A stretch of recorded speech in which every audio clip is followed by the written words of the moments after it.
जब आरबीआई की स्थापना हुआ 5 लाख लोग आरबीआई के मालिक थे। सरकार जब किसी चीज को खरीद लेती है, एक शेयर का वैल्यू 100 रुपए, 5 करोड़ रुपए, जहां 1935 में तो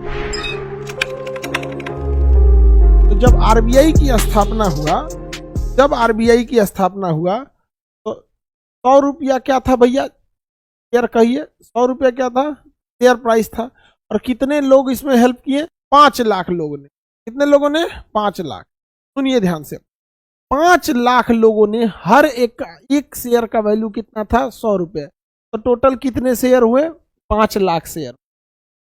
एक शेयर का वैल्यू 100 रुपये, टोटल शेयर 5 लाख। तो 100 से 5 लाख में गुणा कीजिएगा तो 100 से 5 लाख में गुणा कीजिएगा कितना हो जाएगा? 5 करोड़। 5 लाख से 50 लाख। तो जब आरबीआई की स्थापना हो रही थी तो आरबीआई के पास जो पूंजी थी, आपको बताए थे पूंजी को हम कहते हैं कैपिटल। तो क्या कहते हैं? कैपिटल। आरबीआई के पास कितने कैपिटल हो गए? 5 करोड़ रुपए का पेड अप कैपिटल हो गया। आरबीआई के पास 5 करोड़ रुपए का पेड अप कैपिटल हो गया 1935 में। जहां 1935 में 2 रुपया 4 रुपया की बहुत वैल्यू थी, उस समय आरबीआई के पास 5 करोड़ रुपए का पेड अप कैपिटल।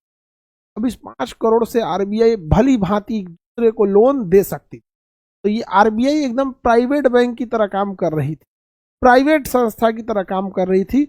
हाँ, बल्कि इसमें कितने मालिक थे? आरबीआई में कितने मालिक थे? 5 लाख लोग आरबीआई के मालिक थे। आरबीआई जब भारत आजाद हुआ 1949 जब आया 1949, तो सरकार ने कहा कि कौन 5 लाख लोग, हम किसी को नहीं जानते हैं, सब हमारा, सब हमारा। क्या कर दिया गया? राष्ट्रीयकरण। राष्ट्रीयकरण, नेशनलाइजेशन।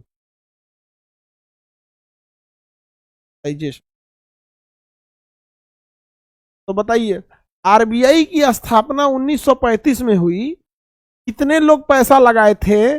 5 लाख शेयर लगाए गए थे, 5 लाख हिस्सेदार थे, शेयर होल्डर थे, अर्थात पार्टनर थे 5 लाख। हर आदमी का हर एक शेयर कितना रुपए का लगाया गया था? 100 रुपए का लगाया गया था। 5 लाख लोगों ने पैसा लगाया, 5 लाख शेयर होल्डर ने पैसा लगाया। शेयर होल्डर का मतलब होता है हिस्सेदार, शेयर होल्डर का मतलब हिस्सेदार। तो आप बताओ बाबू, 5 लाख लोग मिलकर 100 रुपया लगाते हैं तो 5 करोड़ का कैपिटल हो जाता है। अभी 5 करोड़ रुपया एक साथ आता है, किसी को 5 लाख। उस समय सोचिए 1935 में 5 करोड़, 1935 में 5 करोड़। अभी के समय के हिसाब से समझिए तो 5,000 करोड़। अभी के समय को अगर देखिएगा तो 5,000 करोड़, इतना बड़ा पैसा आ गया उसके पास। कितने बताइए बबुआ? आरबीआई के प्रारंभिक शेयर होल्डर कितने?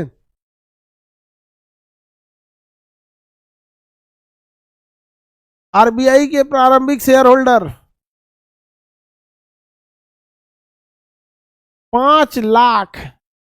कितना रुपया मिलाया गया था सबके द्वारा? 100 रुपये। कितने रुपए मिलाया गया? 100 रुपये मिलाया गया। सरकार ने कहा कि किसका कितना रुपया था? सब अपना 100 रुपया पकड़ो, सब लोग 100 रुपया पकड़ो, निकलो यहाँ से, बैंक मेरा। सब लोग 100 रुपया पकड़ो, निकलो यहाँ पे, भागो यहाँ से, सारा बैंक मेरा हो गया।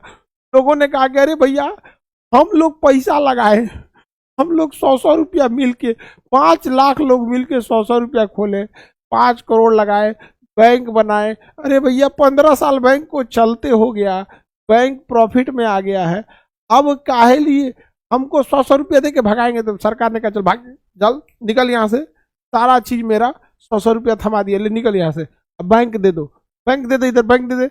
रिजर्व बैंक ऑफ इंडिया किसका हो गया? सरकार का हो गया। सरकार जब किसी चीज को खरीद लेती है, इसे कहा जाता है राष्ट्रीयकरण कर देना, राष्ट्रीयकरण कर देना। आरबीआई की स्थापना 1935 में, राष्ट्रीयकरण 1949 में, राष्ट्रीयकरण 1949 में। राष्ट्रीयकरण समझ में आ गया? जैसे हमारी कोचिंग है, तो इस कोचिंग को सरकार को लगेगा कि नहीं, खान सर की कोचिंग को राष्ट्रीयकरण कर देते, तो क्या करेगा पता है? क्या खान सर के कोचिंग को सबसे पहले पूरा बेंच कुर्सी टेबल हैन तेन सब चीज का पैसा लगाएगा, कहेगा कि हरी जी इतना पैसा, आपका चीज का क्या कर दिया गया, राष्ट्रीयकरण कर दिया। तो हम कुछ नहीं कर पाएंगे, लेकिन हमारा राष्ट्रीयकरण कैसे करेगा, फिर दूसरा पढ़ाएंगे।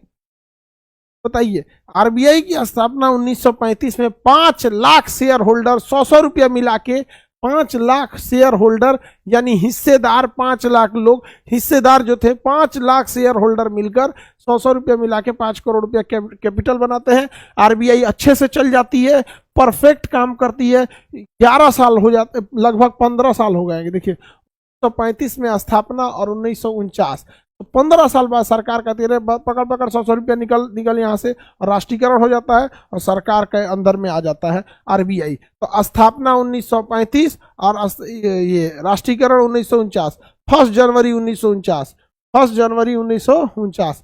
तो 1 अप्रैल था, 1 अप्रैल 1935, 1 जनवरी 1949 को राष्ट्रीयकरण कर दिया। आरबीआई अपना साल का किस दिन स्टार्ट करता है, 1 जुलाई से स्टार्ट करता है। आरबीआई का लेखा वर्ष यानी साल की शुरुआत आरबीआई के हिसाब से 1 जुलाई को होती है।